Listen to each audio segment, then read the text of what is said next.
Air mata titik Soeharto, momen pilu Prabowo lawan maut di medan perang hingga diusir dari cendana.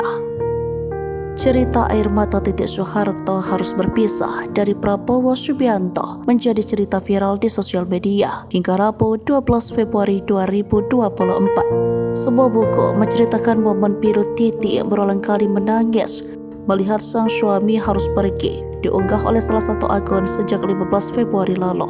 Sejalan dengan fakta dalam buku karangan A. Pambudi kalau Prabowo jadi presiden, menceritakan derita Titi di awal perkawinan. Titi menangis saat Presiden Soeharto menugaskan Prabowo untuk menumpas gerombolan pengacau keamanan di Papua yang berbahaya.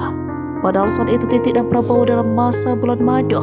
Dia hanya menangis dalam hati dan hanya curhat kepada ibunya, Tin Soeharto, dan menguatkan hatinya. Titi pun hanya bisa berdoa saat kabar Prabowo sempat ditemukan pingsan di medan perang namun bisa diselamatkan. Usai pulang, karir Prabowo meroket. Bahkan Prabowo menjadi pangkostrat. Baru merasakan kebersamaannya, Titi kembali menyatakan berat.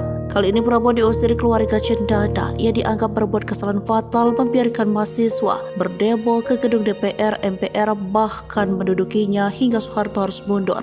Soeharto kala itu marah besar bersama keluarga cendana lainnya. Prabowo pun diusir. Lagi-lagi Titi menangis lantaran harus berpisah dengan lelaki yang dicintainya. Kali ini untuk selamanya dia harus memikirkan Prabowo yang terpuruk, dicopot dari korps kebanggaannya, dituduh dan diusir dari negaranya. Beruntung Prabowo punya sahabat dekat, Pangeran Abdullah dari Yordania yang menampungnya.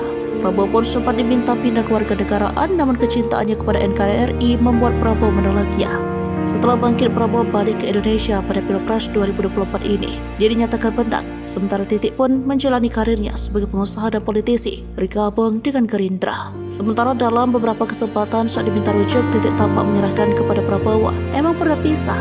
Kata Titi seperti dikutip Rabu 21 Februari. Tak hanya sekali Titi mengucap memang pernah pisah.